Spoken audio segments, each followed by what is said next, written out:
করছি তাহলে তোমাদের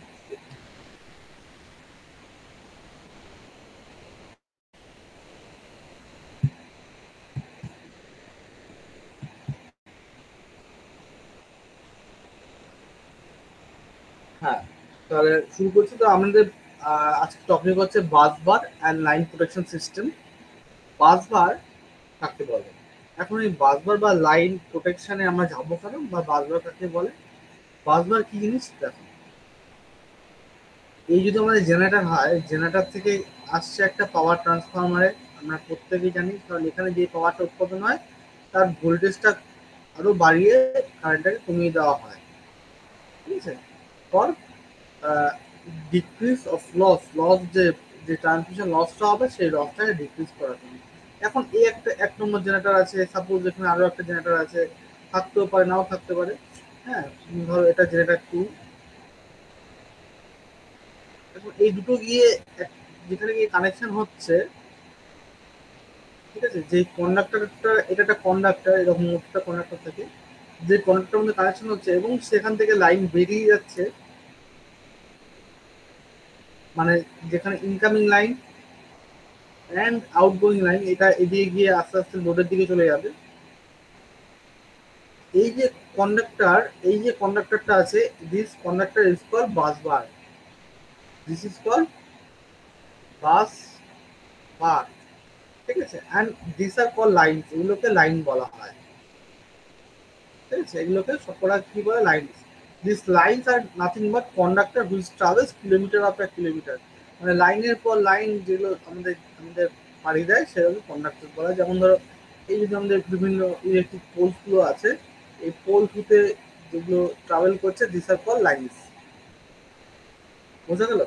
এখন এই বাসবার আর এই লাইন, এই বাসবার এবং এই লাইন, এই দুটোকেই আমার কি করতে হবে, প্রোটেকশন দিতে হবে। কেন? প্রথম কথা, এই বাসবারের থ্রুতে ধরো এই বাসবারটা ফল্ট হলো, ঠিক আছে, তাহলে আমার টোটাল সিস্টেম, এইখানকার টোটাল সিস্টেমটা ইন্টারাপ্টেড হয়ে গেল, আর কোনো কিছু আমি পাচ্ছি না এপারে, ঠিক আছে। আমার তার মানে জেনারেটরটা ওকে থাকলেও আমি এপারে কিন্তু কোনো রকম লোড বা পাওয়ার ফ্লো হচ্ছে না।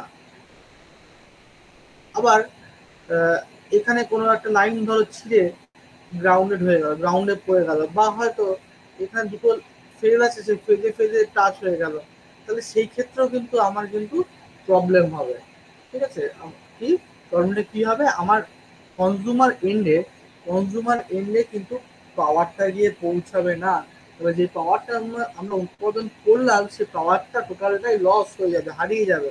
কারণ আমরা জানি ইলেকট্রিক পাওয়ার বেশি পরিমাণ আমরা রাখতে পারি না, আমরা তৈরি করি এবং সেটাকে ট্রান্সমিশন করি এবং সেটাকে সেই মুহূর্তে ক্ষয় করে ফেলে দিতে হয়, আদারওয়াইজ তার কোনো ইউজ থাকে না, ঠিক আছে। আমার আমরা কনজিউমারের লস, কনজিউমার স্যাটিসফ্যাকশনের লস, আবার জেনারেশন তারও লস। তার মানে আর সব থেকে বড় কথা, একটা হিউজ নেটওয়ার্ক, সারা দেশ জুড়ে যে হিউজ নেটওয়ার্কটা ছড়িয়ে আছে, এই লাইন দিয়ে, প্রত্যেকটা লাইন দিয়ে যে ছড়িয়ে আছে, তো একটা হিউজ ফল্ট হলে, একটা যে কোনো যদি ফল্ট হয়, তাহলে কিন্তু একটা সিস্টেম যদি বিশালভাবে এফেক্টেড হয়, সেখানে কিন্তু অ্যাসেট লসও হয়। তাহলে আমরা কোনো মতেই চাইবো না যে আমাদের অ্যাসেট লসের দিকেও আমরা চলে যাই। সেই জন্য আমাদের বারবার প্রোটেকশন, লাইন প্রোটেকশনের দিকে কি করতে হবে, ঠিক আছে। তাহলে আমরা এক এক করে পড়ি। প্রথম আমরা কি করবো, প্রথম আমরা পড়বো বাসবার, অ্যান্ড তারপরে আমরা করবো কি, লাইন, ঠিক আছে। আচ্ছা, বাসবার এবং লাইন কি বোঝা গেল, এবং বাসবার এবং লাইনের প্রোটেকশন কেন দেবো সেটাও কি বোঝা গেছে? ক্লিয়ার? কোনো কোশ্চেন তাহলে করো, কোশ্চেন নেই তাই তো? আমি যে স্ক্রিনে লিখলাম সেটা তোমরা দেখতে পেয়েছো কি? হ্যাঁ স্যার। ওকে, ভেরি গুড। দেখো, প্রথম কথা, এই যে বাসবার, এই বাসবারটাকে সবসময় হেলদি রাখতে হবে। এখন সব থেকে বড় কথা হচ্ছে, বাসবারে কিন্তু ইন জেনারেলি খুব একটা প্রবলেম হয় না। কেন বাসবারে কেন প্রবলেম হয় না? খুব সিম্পল জিনিস, বাসবার তো একদমই খুব সিম্পল জিনিস, যেখানে কিছু ইনকামিং লাইন আছে এবং সেখান থেকে কিছু আউটগোয়িং লাইন বেরোচ্ছে, ঠিক আছে। জেনারেলি আর বাসবার খুব একটা ওয়েদার এক্সপোজ, মানে খুব একটা বাইরেও থাকে না, অনেক সময় আন্ডার আন্ডার শেডেও থাকে। তাহলে সেই ক্ষেত্রে বাসবারে ফল্ট আমরা দেখেছি খুব কম হয়। কিন্তু যদি হয়, that will B a major problem, that will create a in major disaster or problem, ঠিক আছে? কাজেই সেই হয় না, কিন্তু আমার হলে একটা বিশাল বড় একটা কিছু প্রবলেম হতে পারে। তো সেটাকে ঠেকানোর জন্য আমরা কি কি পন্থা নিই, কি কি উপায় নিই দেখে দেখো।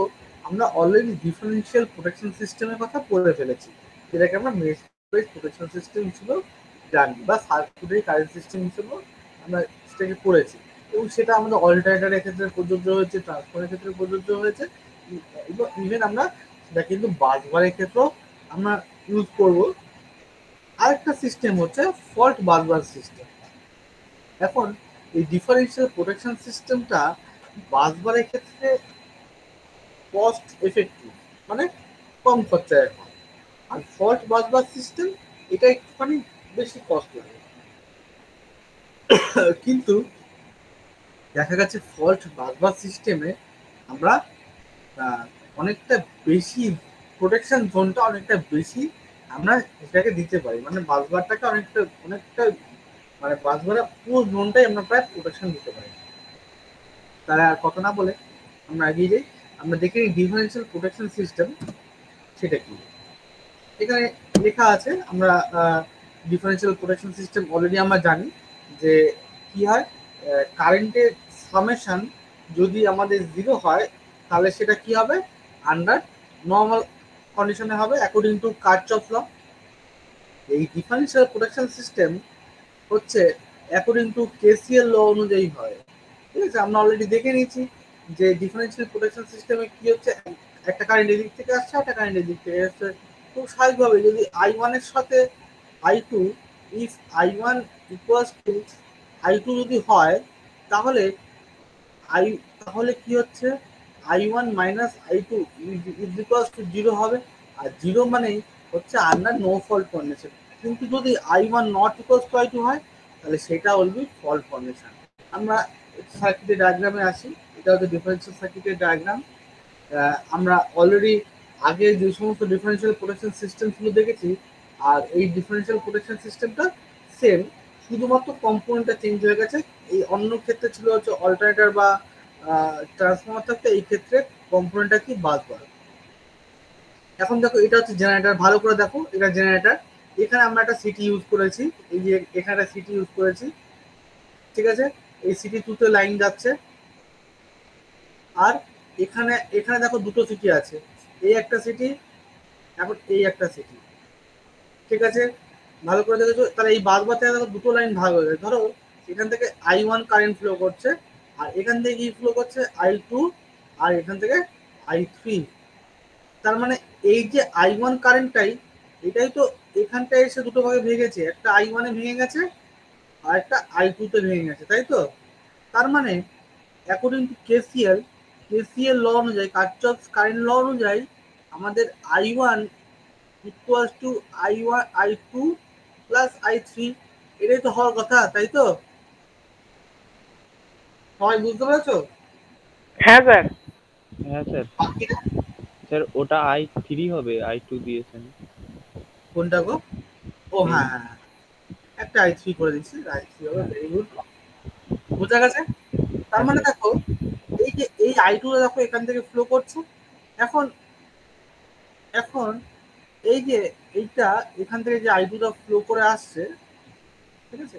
আমি ধরলাম এটাকে নিউট্রাল লাইন ধরে নিলাম, এটাকে এটাকে নিউট্রাল লাইন ধরলাম, এটাকে লাইভ লাইন ধরলাম। তাহলে এখান থেকে আমার কি ফ্লো করছে, বা দুটো থেকেই ধরো ফ্লো করছে, যেহেতু এসি, একবার এটা থেকে ফ্লো, একবার ওটা থেকে ফ্লো করবে।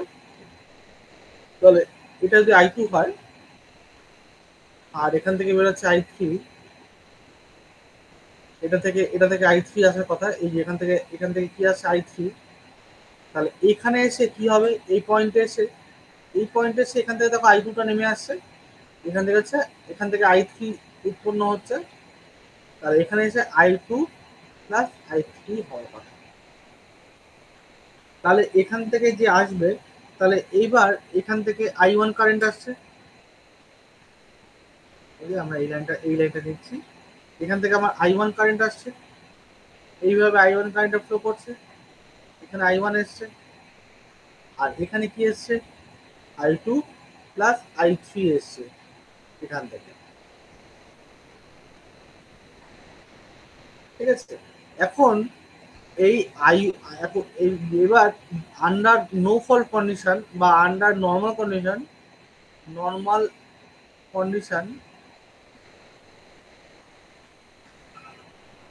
কন্ডিশনে এই I1 equals to I2 plus I3। তাহলে এখানে কি হবে, I1 equals to I2 plus I3, তার মানে এইটা কি হবে, টোটালটা জিরো হয়ে যাবে। এখানে এখানে কি থাকবে, একটা এই কারেন্ট এই দিক থেকে যাচ্ছে এবং এই কারেন্ট এই দিক থেকে আসছে, তাহলে I2 প্লাস I3 হচ্ছে I1। তাহলে একটা I1 এদিকে যাচ্ছে আর একটা I1 এদিকে আসছে, একটা I1 এদিকে যাচ্ছে একটা I1 এদিকে আসছে, তাহলে তার রেজাল্টেন্টটা কি হবে, জিরো। মানে আমি যদি সমান ফোর্স দিয়ে এদিকেও ঠেলি এবং সমান ফোর্স দিয়ে এদিকেও ঠেলি, তাহলে এই যে বস্তু এসে কি কোথাও সরবে, কোথাও সরবে না, তার ডিসপ্লেসমেন্ট জিরো হবে। ঠিক সেরকমই এখানে যদি I1 ফ্লো করে এবং এখানে যদি I1 ফ্লো করে, তাহলে তার মান হবে জিরো। তাহলে এখান থেকে জিরো কারেন্ট ফ্লো করছে, তার মানে রিলেটা কোনো রকম কাজ করবে না। এখন ইনকেস ধরো এই লাইনটাতে কোনো ফল্ট এসছে, প্রবলেম এসছে, তাহলে কি হবে, এই I2টা চেঞ্জ হয়ে যাবে, I2টা চেঞ্জ হয়ে গিয়ে ISC শর্ট সার্কিট হয়ে যাবে। তাহলে সেই ক্ষেত্রে I1 is equal to ISC plus I3 হবে না, তার মানে I1 not equal to ISC I3। তাহলে এইখানে একটা কারেন্টের জন্ম নেবে। তাহলে আন্ডার ফল্ট কন্ডিশন কি হবে, তাহলে আন্ডার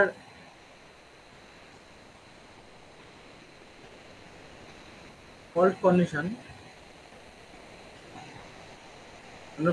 কি হচ্ছে, এখান থেকে আমার I1 ফ্লো করছে। এখন আমি কি বললাম, এখানে কিছু একটা ফল্ট হয়েছে, তাহলে এখান থেকে কি হচ্ছে, এখান থেকে ISC ফ্লো করছে, শর্ট সার্কিট কারেন্ট। আর এখান থেকে ধরো এটা ধরো ঠিক আছে, তাহলে এখান থেকে I3 ফ্লো করছে। তাহলে এখানে এসে I1 is not equals to ISC plus I3। তাহলে তার মানে কি হবে, এটা ইকুয়াল হবে না। তাহলে তখন এখান থেকে একটা কারেন্ট ফ্লো করবে, একটা যে কোনো ফল্ট কারেন্ট ফ্লো করবে, আর এই ফল্ট কারেন্টটা এই রিলেটাকে অপারেট করবে। তাহলে this is the differential protection system for bus bar. বোঝা গেছে? ক্লিয়ার?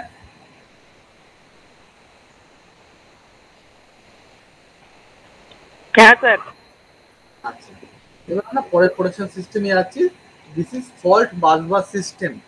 ফল্ট বাসবার সিস্টেমে আমরা কি করব, সবসময় মাথায় রাখবে, ফল্ট বাসবার সিস্টেমে আমরা যে কোনো ফল্ট, এনি ফল্ট, একটা বাসবার সিস্টেমে কি কি ফল্ট হতে পারে, শর্ট সার্কিট হতে পারে, আর্থ ফল হতে পারে, ওভার কারেন্ট হতে পারে, ওভার ভোল্টেজ হতে পারে, ঠিক আছে, ওভারলোড প্রোটেকশন হতে পারে, ওভারলোড হতে পারে, যাই হতে পারে, যে কোনো রকম ফল্ট, এনি ফল্ট, যাই ফল্ট হোক না কেন, সেই ফল্টটাকে আমরা আর্থ ফল্টে নিয়ে আসবো। যে কোনো ফল্টকে আমরা কি করব, আর্থ ফল্টে রূপান্তর করব।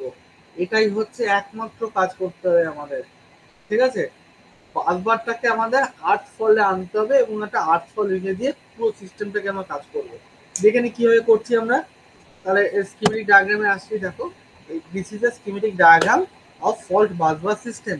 আমরা 2 মিনিট দেখে নেবো, তোমরা 2 মিনিট দেখো যে সিস্টেমটা কি আছে, তারপর আমি ডেসক্রাইব করছি।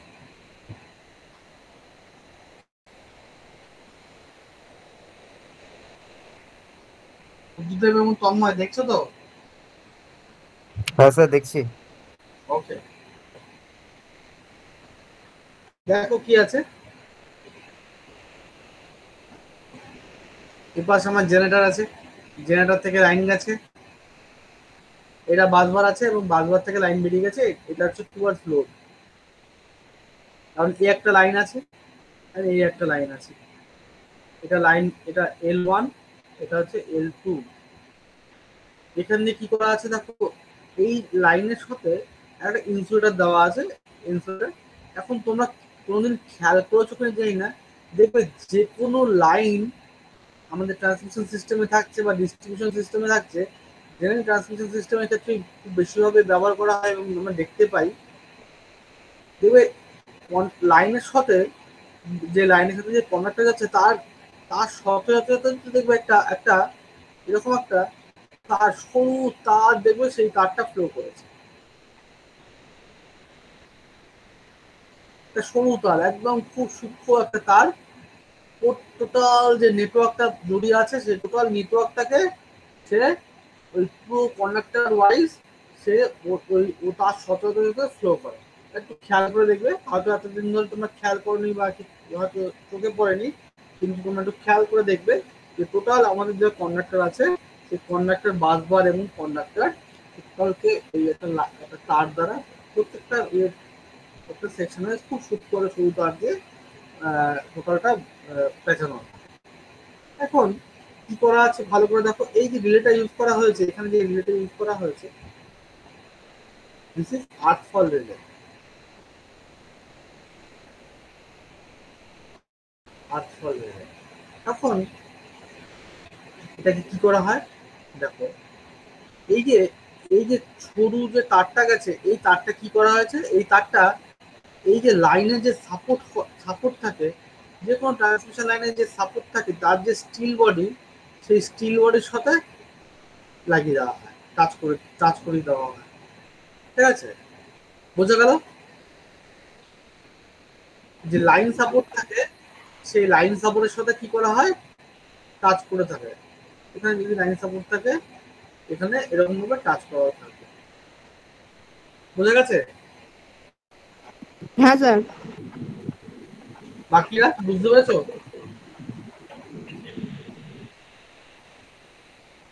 তন্ময় এবং হ্যাঁ হ্যাঁ স্যার।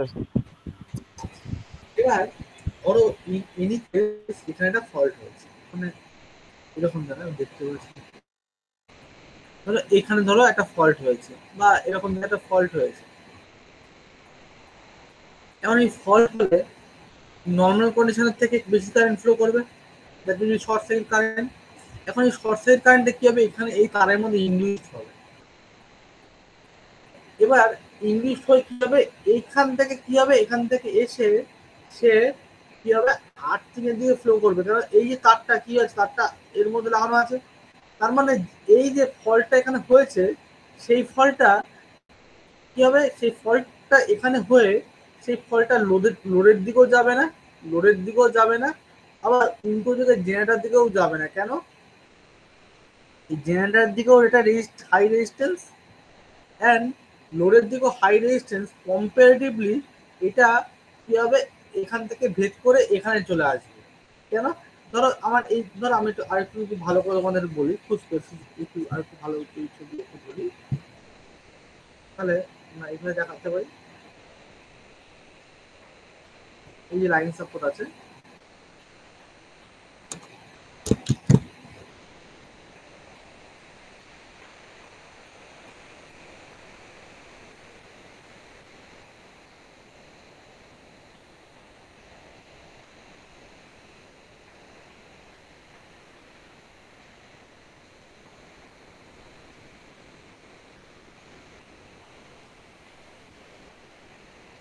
এরকম লাইন সাপোর্ট আছে। এখন ধরো এইখানকার যে লাইনটা আছে, এই লাইনটা ধরো এখান থেকে এরকম ভাবে কানেকশন করে দেওয়া আছে, আর এখান থেকে এইভাবে করা আছে, এরকম ভাবে করা আছে। এখন এখানে ধরো জেনারেটর আছে। এখন এরকম জায়গায় কোনো ফল্ট এসছে, এবার সেই ফল্টটা এদিকেও ফ্লো করতে পারে, এদিকেও ফ্লো করতে পারে, কিন্তু যখন সেটা রাস্তা পেয়েছে, শর্টেস্ট রাস্তা পেয়েছে যে এখান থেকে গিয়ে ফ্লো করে সে গ্রাউন্ডে চলে যাবে, তাহলে সে কি করবে, সেখান থেকে ফ্লো করে গ্রাউন্ডেই যাবে, সেটাই সে ভালো মনে করবে। কারণ সেখানে তার রেজিস্ট্যান্সটা কম এবং সেখান থেকে সে ফ্লো করতে অনেক তাড়াতাড়ি পারবে। তার মানে কি হলো, যাই ফল্ট হয়েছে, হয়তো এটা লাইন টু লাইন ফল্ট হয়ে থাকতে পারে, ঠিক আছে, তাহলে সেই ফলটা বা ধরো অন্য কোনো ফল্ট হয়েছে, এখানে এটা থান্ডারস্টর্ম পড়েছে বা যাই হয়েছে, সেটা তখন কি হয়েছে, এখান থেকে এসে সে একটা মানে লাইন টু লাইন ফল্টটাও তখন কি হয়েছে, বা থান্ডারস্টর্মটাও কি হয়েছে, আর্থ ফল্টে কনভার্টেড হয়েছে। ঠিক আছে, আর এখানে কি লাগানো আছে, একটা আর্থ ফল্ট রিলে। এখন এই রিলেটার একটা সার্টেন অ্যামাউন্ট সেট করে দেওয়া হবে। তার নর্মাল কন্ডিশনেও কিন্তু কারেন্ট এখান থেকে লিকেজ হয়ে এখানে আসবে, কিন্তু ধরো নর্মাল কন্ডিশনে ধরো আমার 5 এম্পিয়ার কারেন্ট আসছে, তাহলে সেটা নর্মাল কন্ডিশন। কিন্তু অ্যাবনর্মাল কন্ডিশন যখন এখানে শর্ট সার্কিট হয়েছে, ঠিক আছে, তখন এখানে শর্ট সার্কিট হওয়ার জন্য কারেন্টটা বেড়ে গেছে, তার মানে এখান থেকে আরো বেশি কারেন্ট এসছে, এটা 50 জায়গায় 5 জায়গায় 15 হয়ে গেছে। তাহলে এই রিলেটে যদি আমি 15 অ্যাম্পিয়ার সেট করে রাখি, তাহলে এ কি করবে, আমার 5 অ্যাম্পিয়ার 15 অ্যাম্পিয়ারের উপরে যখনই হবে তখন এই রিলেটা কিন্তু কাজ করা স্টার্ট হবে। বোঝা গেল? এখন বলছি স্যার, যে শর্ট সার্কিট কারেন্ট ওটা কি এয়ারের মধ্যে থেকে আসবে? হ্যাঁ, কি করে এটা আছে কি করার নেই, মানে ওই ডাইলেকট্রিক স্ট্রেন্থ টুতে আসছি, ঠিক আছে? আর একটা টাইম কোথায় থাকছে, সাপোর্টের সাথে কানেকশন থাকছে। কেমন হ্যাঁ স্যার, বোঝা যাচ্ছে সঙ্গে? হ্যাঁ স্যার বুঝতে পেরেছি। এবার একটা মজার বিষয় হচ্ছে, আচ্ছা কি বলছিলাম বললাম, হ্যাঁ, এর কস্টিংটা একটু হাই হয় কেন? টোটাল যে লাইন, সে লাইন বা টোটাল যে বাস বা টোটাল পুরো শুদ্ধই কিন্তু আমার একটা দিয়ে মুড়ি দেওয়া থাকে, তো সেই ক্ষেত্রে আমার কস্টিংটাও বেড়ে যায়। তাহলে this are the two way by which we can detect or by which we can what to say, we can protect busbar from severe problem, ঠিক আছে? তো দুটো ফল্ট কি কি, একটা হচ্ছে ডিফারেন্সিয়াল আর একটা হচ্ছে ডিফারেন্সিয়াল প্রোটেকশন স্কিম, আর একটা হচ্ছে ফল্ট বাসবার প্রোটেকশন স্কিম বা সিস্টেম। এবার আমরা চলে আসি প্রোটেকশন অফ লাইন্স। আচ্ছা, বলছি স্যার, হ্যাঁ, হ্যালো, হ্যাঁ বলো। বলছি স্যার ওই যে সরু ওয়্যারটা আছে ওটাই বেশি অ্যাম্পিয়ার এলে তো পড়ে যেতেও পারে। না, সেরকমই ক্যালকুলেশন করা থাকে, সেরকম ক্যালকুলেশনই করা থাকে, ঠিক আছে? এবার হ্যাঁ, ওটাও পুড়ে যেতে পারে, এটাও হতে পারে, ঠিক আছে? এটাও হতে পারে।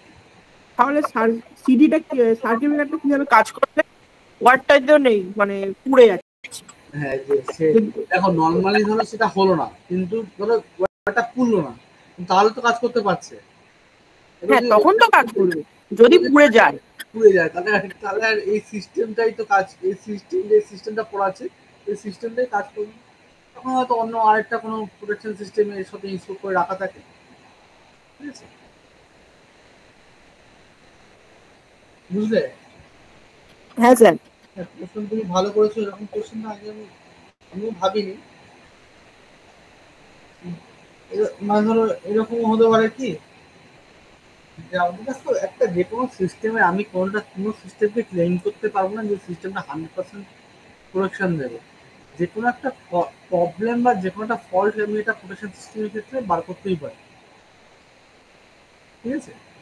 হ্যাঁ, হয়তো আমি বলতে পারি আমি 90% প্রোটেকশন দিচ্ছি, 80% প্রোটেকশন দিচ্ছি, এটা এইটুকু 100% প্রোটেকশন কেউ দিতে পারবো? আমার প্রোটেকশন সিস্টেমের ফল্ট। বা তুমি এটাও তো বলতে পারতে যে স্যার এই যে রিলেটা আপনি লাগাচ্ছেন এই রিলেটাই প্রবলেম করে গেল, রিলেটাই কাজ করে, তাহলে কি হবে? বলতে পারতো তো। আর সিস্টেমটাই কাজ করবে না যদি প্রবলেম হয়। ধরো এতটাই কারেন্ট গেল যে রিলেটাই পুড়ে গেল, তাহলে কি হবে? বোঝা গেল? তাহলে সেগুলো তো আমরা হ্যাঁ স্যার। যাচ্ছি না, সেই সব না, আমরা চলে আসি প্রোটেকশন অফ লাইফ। আচ্ছা, আগের যে পার্ট থেকে আর কোনো কোশ্চেন আছে? না স্যার, বুঝতে পেরেছি। বাকিরা?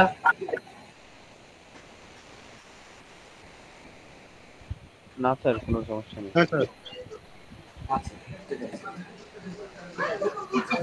এখন দেখো, লাইন কিন্তু হচ্ছে সব থেকে বড় পার্ট ইন ট্রান্সমিশন সিস্টেম। বাকিগুলো কিন্তু জেনারেটর একটা ছোট জায়গায় হয়ে যাচ্ছে, বাসঘর একটা ছোট জায়গার মধ্যে, সাবস্টেশনে বাসঘর থাকছে আর কোনো থাকছে না, কিন্তু লাইন সারা দেশে ছড়িয়ে আছে।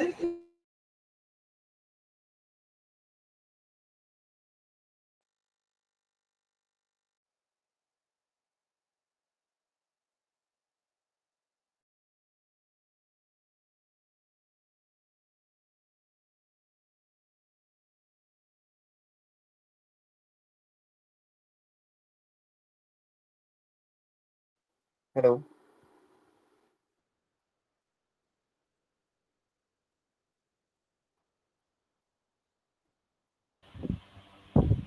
স্যারের বোধহয় কোথাও সমস্যা হচ্ছে।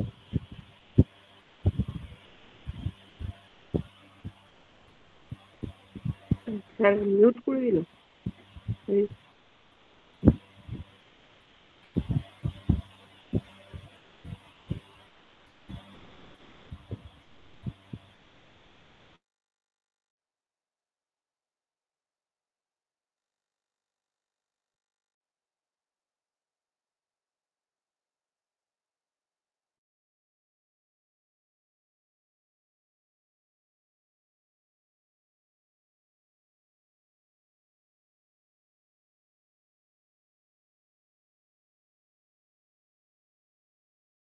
খুব ইম্পর্টেন্ট। এখন এই লাইন প্রোটেকশন এখানেও কিন্তু আমরা ডিফারেন্সিয়াল প্রোটেকশন সিস্টেম ইউজ করতে পারতাম, কিন্তু এখানে আমরা ডিফারেন্সিয়াল প্রোটেকশন সিস্টেম ইউজ করবো না।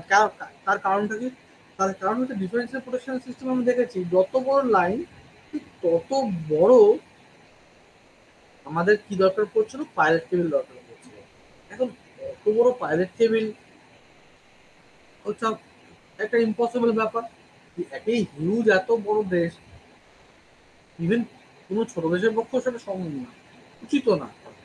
কারণ আমার নর্মাল কন্ডাক্টরটা যেটাই বাইরে এক্সপোজ হয়ে আছে তারই একটা অ্যাটমসফিয়ারিক কন্ডিশনে সে খারাপ হয়ে যাচ্ছে।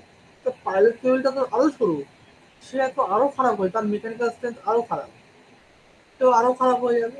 এখন সন্দীপ খুব ভালোই একটা প্রশ্ন করেছিল যে স্যার তাহলে ওই তারটাও তো নষ্ট হয়ে যেতে পারে, যেটা পাইলট টেবিলের কথা বলেছিল, তাহলে এখানেও সেই প্রবলেমটা আসতে পারে। তো তার জন্য ডিফারেন্সিয়াল সিস্টেমটা থিওরিটিক্যালি প্রোটেকশন অফ লাইনে ইউজ করতে পারলেও কিন্তু সেটা আমরা থিওরিটিক্যালি ইউজ করতে পারলেও কিন্তু প্র্যাকটিক্যালি আমরা তাকে ইউজ করবো না, কারণ সেটা ইকোনমিক্যাল এবং টেকনিক্যালি খুব একটা ভালো হবেও না। বোঝা গেল সন্দীপ? স্যার আরেকবার বলবেন? বাকিরা শুনতে পেয়েছো? শুনতে পাচ্ছ? Sir Hello? শুনতে পাচ্ছি।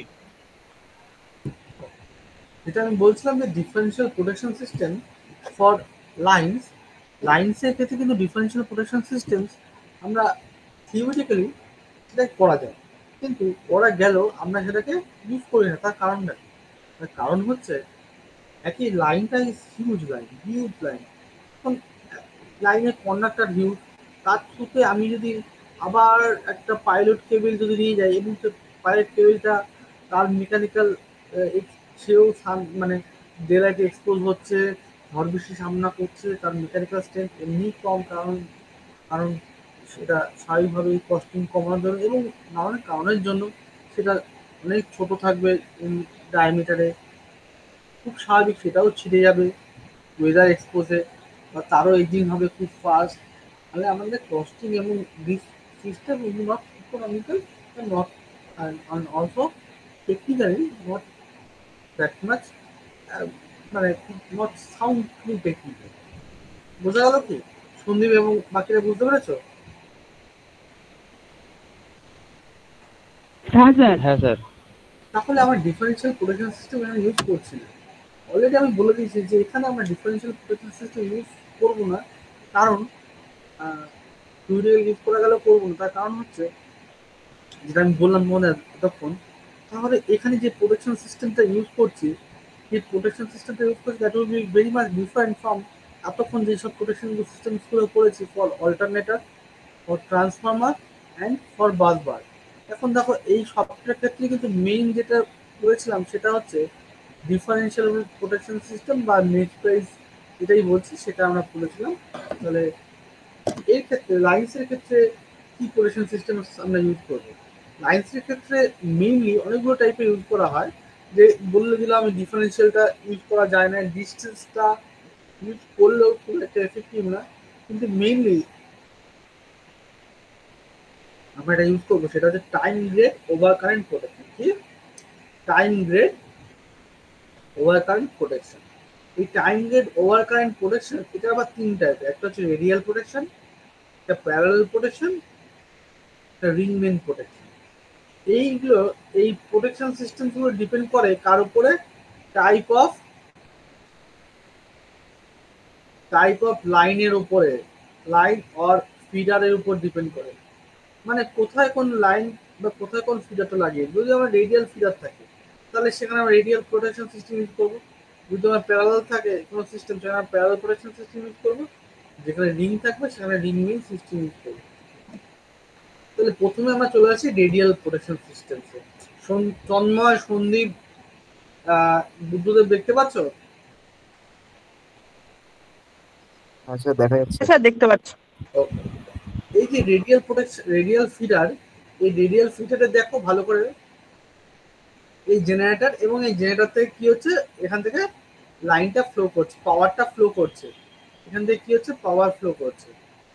এখন এটা একদিকেই ফ্লো করছে। এই রেডিয়াল ফিডারের ডিসঅ্যাডভান্টেজ একটু বলে দিইনি, অলরেডি আমি তোমাদের প্রথমেই বলে দিয়েছিলাম, তাও তোমাদের নাই মনে থাকতে পারে। এই ক্ষেত্রে যদি ধরো যে কোনো এক জায়গায় যদি প্রবলেম আসছে, কারণ দেখো একটাই লাইন, একটা সিঙ্গেল লাইন, এখান থেকে যদি আমার এখানেও প্রবলেম আসে, তাহলেও আমার পুরো লাইনটা কিন্তু অফ হয়ে, টোটাল লাইন অফ হয়ে যাবে। আর এখানেও প্রবলেম আসলে টোটাল লাইন অফ হয়ে যাবে। ঠিক আছে, যাই হোক, যদিও এবার যদি এরকম যদি কোনো থাকে, এরকম যদি কোনো সিস্টেম থাকে, তাহলে সেখানে ক্ষেত্রে আমরা কিভাবে প্রোটেকশন সিস্টেম কি ইউজ করবো। এখন দেখো রিলে যখন আমরা পড়েছিলাম, সেখানে already directional and non directional relay কথা আমরা শুনেছি। আমি একটু আসছি, হ্যাঁ।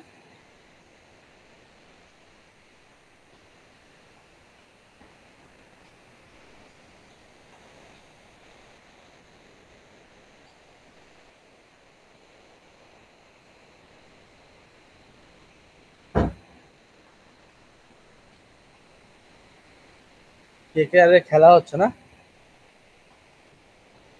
হ্যাঁ স্যার। দেখছো খেলা?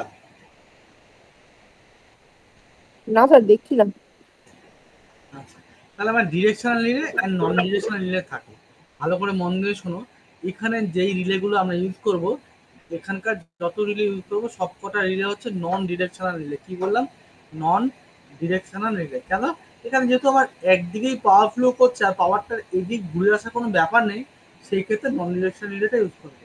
এখন আরেকটা জিনিস মন দিয়ে শোনো, নন ডিরেকশনাল রিলেতে আমরা দেখেছিলাম কি একটা এলিমেন্ট থাকে, that is non directional element. আর ডিরেকশনাল এলিমেন্টে কি, ডিরেকশনাল রিলেতে কি থাকে, একটা ডিরেকশনাল এলিমেন্ট থাকে আর তার নিচে আবার নন ডিরেকশনাল এলিমেন্ট থাকে। তাহলে ডিরেকশনাল রিলের কস্টিং একটু বেশি, প্লাস এর এটা অনেক বেশি কমপ্লেক্স, প্লাস এটার মেনটেনেন্সও হাই, যেহেতু অনেকটা বড় রিলে থাকে। কিন্তু নন ডিরেকশনাল রিলের আমার কি আছে, নন ডিরেকশনাল রিলে আমার কস্টিংটা কম্পারেটিভলি টু ডিরেকশনাল রিলে লো, মেনটেনেন্স লো, এটা অনেক সিম্পল ইন কনস্ট্রাকশন। কাজেই আমাদের যখনই সুযোগ হবে, আমাদের ফার্স্ট চয়েস থাকবে নন ডিরেকশনাল রিলে। ঠিক আছে, এখন এবার দেখো এই যে রিলেগুলো ভালো করে দেখো, এই রিলেগুলো আমরা কিভাবে গ্রেডিং করেছি, এটাকে গ্রেডিং করা বলে। ঠিক আছে, এই রিলে ধরো এখন এইভাবে করে এতগুলো রিলে গেছে। এখন ধরো এখানে কোনো একটা ফল্ট হয়েছে, ভালো করে দেখো, এখানে কোনো একটা ফল্ট হয়েছে। ফল্ট হলে আমার অ্যাকচুয়ালি উচিত হচ্ছে এই ফল্টের কাছাকাছি যে সেকশনটা আছে সেটা আগে বন্ধ হবে। কি বললাম? এখানে যদি ফল্ট হয়েছে, ফল্টের কাছাকাছি কি আছে, তাহলে ই কে যদি ফল্ট হয়, ডি এর কাছে ডি, তাহলে ডি কে সবার আগে অ্যাক্টিভ হতে হবে। তাহলে ডি কে কি করতে হবে, 0.5 সেকেন্ড। আমরা অলরেডি জানি যে যে কোনো একটা ফল্ট কারেন্টকে বা যে কোনো একটা হাই কারেন্টকে, হ্যাঁ, আমাদের অ্যাটলিস্ট 0.5 সেকেন্ড টাইম দিতে হয়। যে কোনো হাই রাইজিং কারেন্টকে আমরা অ্যাটলিস্ট 0.5 সেকেন্ড টাইম দিতে হয়। কেন 0.5 সেকেন্ড টাইমটা কেন দিতে হয়? তার কারণ হচ্ছে আমরা পড়েছি যে মানে লাইনে সার্জ আসতে পারে, সার্জের টাইমটা আমরা 0.5 সেকেন্ড করে রেখেছি। ঠিক আছে, তো এটা হচ্ছে মিনিমাম টাইম, যেই টাইমটা আমরা অ্যালাউ করতে পারি। তাহলে আমাদের উইদিন 0.5 সেকেন্ডের মধ্যে এই রিলেটাকে অপারেট করতে পারবো। ঠিক আছে, এই রিলেটাকে অপারেট করতে হবে। এখন ইন এনি কেস যদি আমার এই রিলেটা অপারেট না করে, যদি হলো এই রিলেটা অপারেট করলো না, ফল্ট হয়ে গেল, তখন কি হলো, তখন পরে আবার 0.5 সেকেন্ড পরে এই রিলেটা কাজ করবে। তারপর ধরো এটাও রেসপন্স করতে পারলো না, তখন আবার এ কাজ করবে। আর ইন এনি কেস এটাও যদি রেসপন্স না করে, তখন 2 সেকেন্ডের মধ্যে এ তো কাজ করবেই করবে। ঠিক আছে, তো এটাই হচ্ছে রেডিয়াল ফিডার সিস্টেমের ব্যাপার। এখন একটা জিনিস তোমরা দেখো, ডিস্টেন্স যত বাড়ছে, ফল্ট, এটা হচ্ছে অপারেশন টাইম। এই কার্ভটা দেখো তোমরা, এই যে কার্ভটা দেখো, এই গ্রাফটা দেখো, এটা হচ্ছে অপারেশন টাইম, এটা হচ্ছে ডিস্টেন্স। তাহলে আমরা কি দেখছি, যত ডিস্টেন্স বাড়ছে, যত দূরে হচ্ছে, যত ডিস্টেন্স বাড়ছে তত ফাস্ট অপারেট করছে। ডিস্টেন্স কমে যাচ্ছে, অপারেশনটা টাইমটা বেড়ে যাচ্ছে। অনেক কাছে চলে আসলো, তাহলে কি হলো, অপারেশন টাইম অনেক বেশি হয়ে গেল। বোঝা গেল? This is basically A radial feeder system. Clear আছে? আচ্ছা আচ্ছা, কি আছে অমরনাথ কি তন্ময়? বল স্যার, ওটা একটু 2 সেকেন্ড একটু কেন বেড়ে গেল ওটা একটু বলুন। আচ্ছা, এই দেখো প্রত্যেকটা দেখো 0.5 সেকেন্ড করে বেড়েছে, দেখো সব 0.5 সেকেন্ড করে প্রত্যেকটা আস্তে আস্তে 0.5 বেড়েছে। সেকেন্ড করে বেড়েছে। হ্যাঁ, ঠিক আছে, প্রত্যেকটা 0.5 সেকেন্ড করে বেড়েছে, ঠিক আছে। হ্যাঁ স্যার। সন্দীপ, তন্ময়, হ্যাঁ স্যার। বুদ্ধদেব, বুদ্ধদেব, হ্যাঁ স্যার। ঠিক আছে। এবার পরেরটা চলেছে হচ্ছে প্যারালাল ফিডার সিস্টেম। এখন আগের সিস্টেমটাতে কি দেখছিলাম, আগের সিস্টেমটাতে কিন্তু মানে ধরো এখানে ফল্ট হয়েছিল, যদি অফ হয়ে যায় টোটাল লাইন কিন্তু অফ হয়ে গেছে, টোটাল লাইন অফ, ঠিক আছে, আর কিন্তু কোনো গতি নেই। তো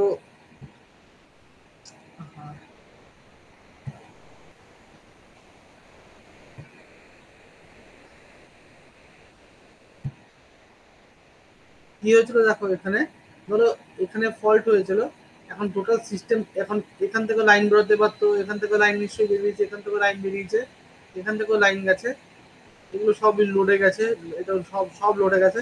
কিন্তু এখানে ফল্ট হওয়াতে টোটাল এই লোডটা অফ হয়ে গেছে, এই লোডটা অফ, এই লোডটা অফ, এই লোড সব অফ, কারণ একটাই পাথ আছে। এখন this system is not that much conventional, অতটা কনভেনশনাল নয়। কাজে কি করা হবে, আমাদের এই প্যারালাল ফিডার সিস্টেম করা হয়েছে। এই যে একটা বাসবার, দেখো এই আমাদের জেনারেটর, এই জেনারেটর থেকে একটা বাসবার, 1 নম্বর বাসবার, আর এটা হচ্ছে 2 নম্বর বাসবার। ভালো করে দেখো। এখন যদি ধরো এটা আমার লোডে গেছে,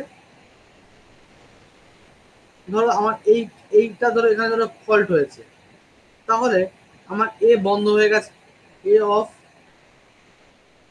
কিন্তু লোড কি অফ হয়েছে বলো তো? লোড কি আমার অফ হয়েছে? না স্যার, লোড অফ হয়নি। কেন? ফিডার 2 দিয়ে কিন্তু লাইন হ্যাঁ, উপরের লাইনটা দিয়ে চলে গেছে। বাকিরা বুঝতে পেরেছো? হ্যাঁ স্যার। তাহলে এই ধরনের বাসবার সিস্টেমের প্রোটেকশন কিভাবে দেবে?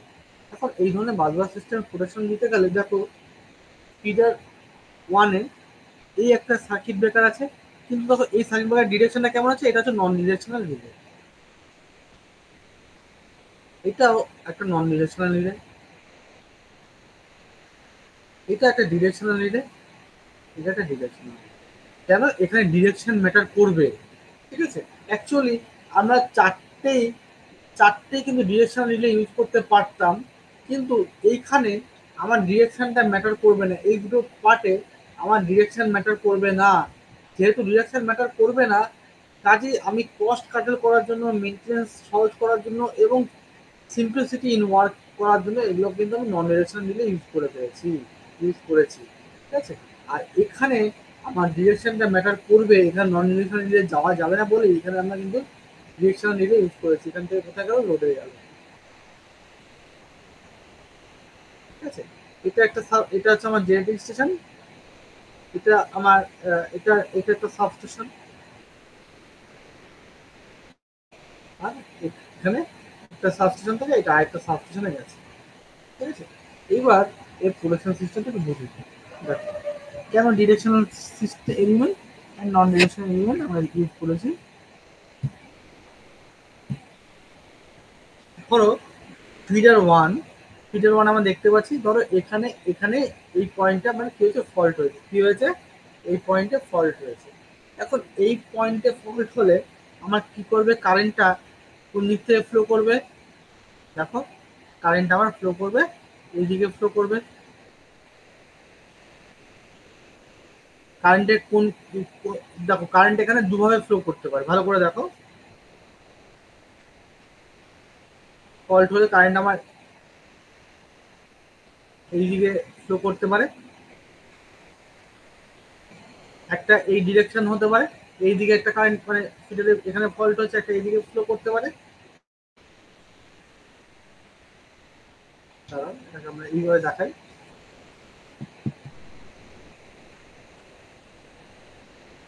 বা আমি এইভাবে দেখাচ্ছি, এখানে ফল্ট হয়েছে আবার, হ্যাঁ একটা আমার এইদিকে ফ্লো করতে পারে,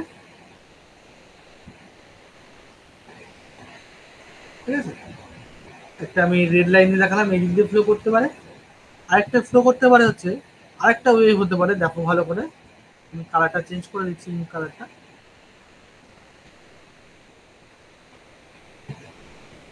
এবার যেহেতু আমার এখানে ফল্ট হয়েছে, আমার এই ফিডার 2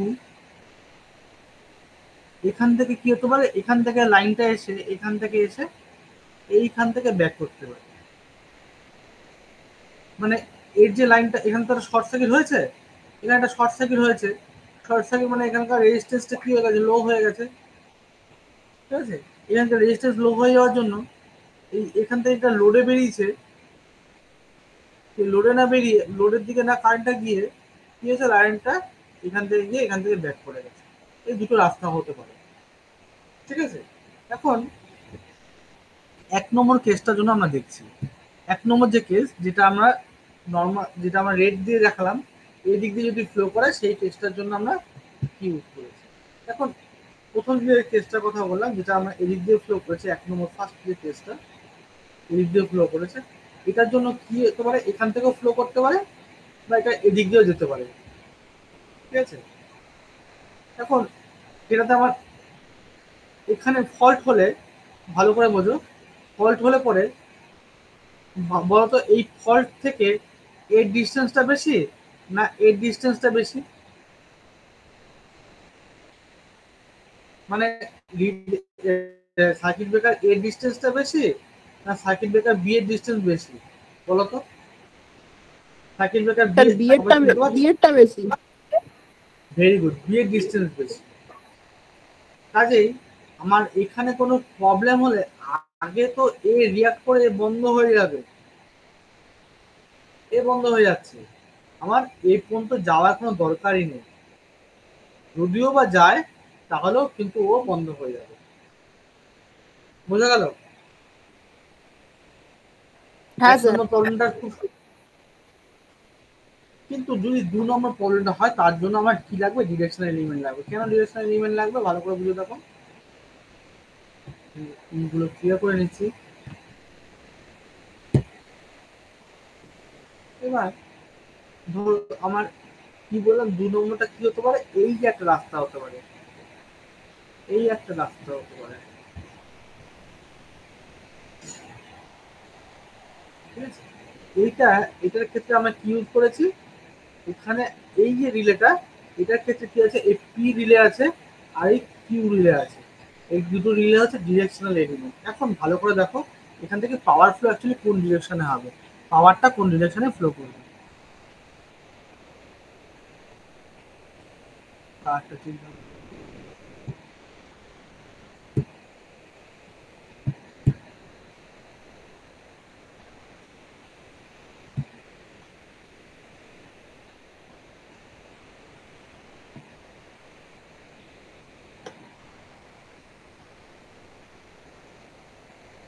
দেখো এটার ক্ষেত্রে পাওয়ার হচ্ছে এইদিকে ফ্লো করার কথা, ফ্লো করে লোডে যাওয়ার কথা, হ্যাঁ।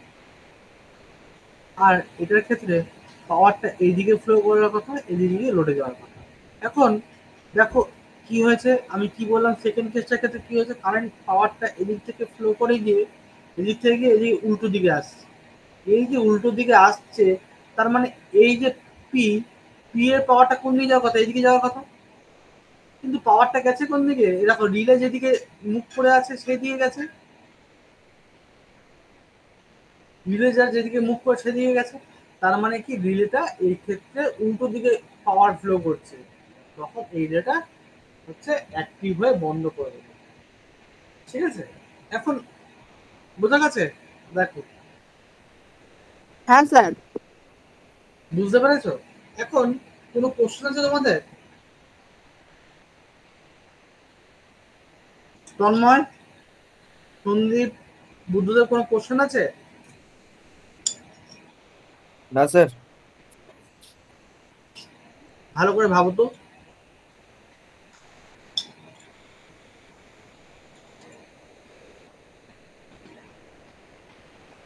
নেই তো? তাহলে স্যার যখন এই ফলটা হচ্ছে তখন তাহলে কিউ যে সার্কিট ব্রেকারটা আছে ওখান থেকে বাস বার হয়ে কি না সার্কিট না না, ব্রেকারে পাল্টে যাচ্ছে। ধরতে পারো না, ধরতে পারো না। ধরো সন্দীপ, আমি এই যে রিলেটা, এই যে কিউটাও যদি আমি নন ডিরেকশনাল রিলে ইউজ করতাম, এটা যদি নন ডিরেকশনাল রিলে ইউজ করতাম, তাহলে এখান থেকে যখন পাওয়ারটা ফ্লো করে এদিকে আসছে, তখন তো আমি এখানেই আটকে দিতে পারতাম যদি আমি নন ডিরেকশনাল রিলে ইউজ করতাম। আটকাতে পারতাম তো? হ্যাঁ স্যার। পারতাম তো? Yes or no? হ্যাঁ স্যার করতাম। কিন্তু তাহলে আমি ডিরেকশনাল রিলে কেন ইউজ করলাম? কারণ হচ্ছে, দেখো ভালো করে দেখো, আমার এই ফিডারে, এই 1 নম্বর ফিডারে প্রবলেম এসছে, কিন্তু আমার 2 নম্বর ফিডার বন্ধ হয়ে বসে রইল। তাহলে কেমন হবে? তাহলে কি এখান থেকে পাওয়ার এদিকে যাবে? লোডে না যাবে? স্যার যাবে না, যাবে না। আবার এই ফিডারটাও বসে গেল, এই ফিডারটাও ফল্ট হয়ে বসে গেল, আর এই ট্রিপ করে বসে গেল। তাহলে সেই জন্য কি করা হচ্ছে, আমার ওখানে ডিরেকশনাল এলিমেন্ট বসানো হচ্ছে। বোঝা গেল? ক্লিয়ার? এবার আসছে হচ্ছে ring main system. Ring main সিস্টেমটা কি জিনিস একটু দেখে নাও। এটা এটা আমার জেনারেটর। জেনারেটরের লাইন বেরিয়েছে, আর এখান থেকে কি হচ্ছে, লাইনটা কোথায় গেছে, লোডে চলে গেছে। এটা এটা একটা সাবস্টেশন, এটা বাসবার, এটা একটা বাসবার, এটা হচ্ছে বাসবার 1, এটা এটা হচ্ছে আমার বাসবার 2। এখান থেকে লাইন বেরিয়ে গেছে, S1 থেকে বেরিয়েছে, S2 থেকে বেরিয়েছে, S3 থেকে বেরিয়েছে, S4 থেকে বেরিয়েছে, এরকম ভাবে আমার সারা জায়গা ছড়িয়ে পড়ে। ঠিক আছে, এইভাবে এটা হচ্ছে প্র্যাকটিক্যাল সিস্টেম। এখন এখানে আমরা কি করেছি দেখো, ডিরেকশনাল এবং নন ডিরেকশনাল এলিমেন্ট রিলে লাগিয়েছি। কিভাবে লাগিয়েছি? বাসবারের কাছে দেখো নন ডিরেকশনাল এলিমেন্ট, ঠিক আছে, আর যেখান থেকে ডিস্ট্রিবিউশন হচ্ছে তার কাছাকাছি দেখো হচ্ছে ডিরেকশনাল এলিমেন্ট। এটাও দেখো ডিরেকশনাল এলিমেন্ট, এটা নন ডিরেকশনাল এলিমেন্ট, এরকম করে ওকে বসিয়েছি। এখন এখানে ব্যাপার হচ্ছে, এটা হচ্ছে মেইন, এটার যে ব্যাপার সেটা হচ্ছে টাইম গ্রেড। ঠিক আছে, এটার মেইন ব্যাপার হচ্ছে টাইম গ্রেডিং করা। কিভাবে টাইম গ্রেডিং করছি দেখো।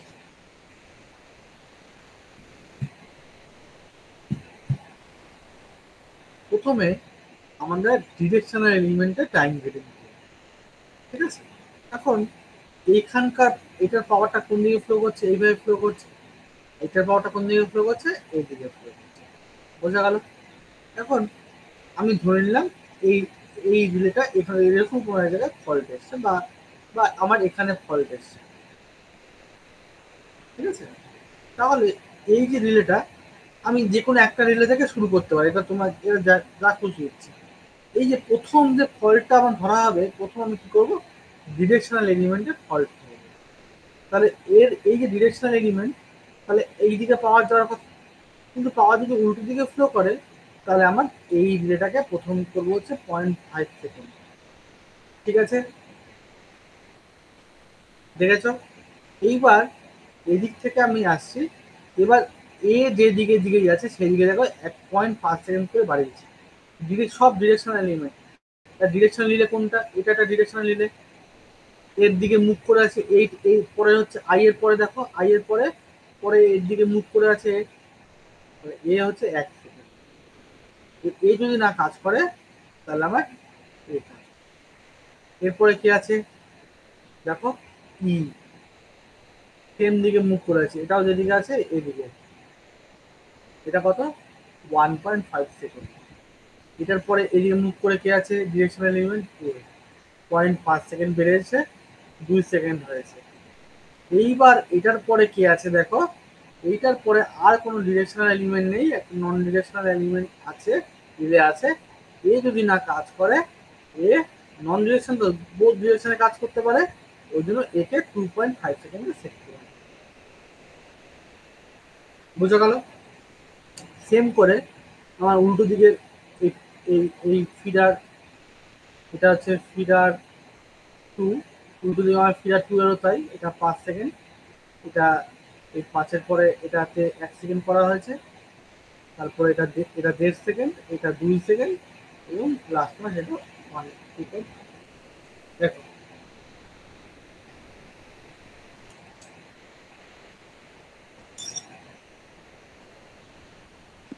স্যার এফটার তো ডাইরেকশন আলাদা রয়েছে, কোনটা বলো?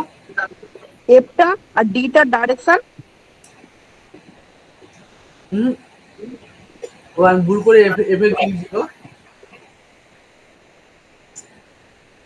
ভুল করে আমি এফএল দিয়ে দিয়েছি।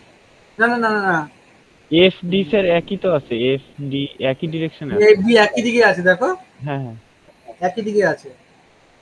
আমি এই দেখো, এটা এই দেখো, দেখছো এই তো এফ, এই দেখো হ্যাঁ একই স্যার দিকে আছে। বুঝতে পেরেছি।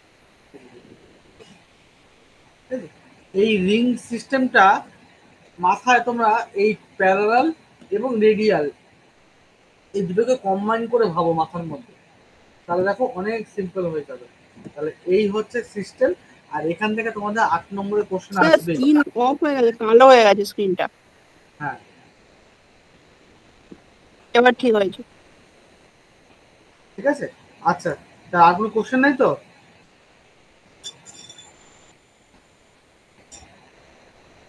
তো আজকে না ক্লাস আমরা স্যার। স্টার্ট করছি। ইউজুয়াল ক্লাস কালকে নেওয়ার কথা, আমি কালকে নিতে পারি, কিংবা বৃহস্পতিবার তো নেবই, কালকে দিন আনি।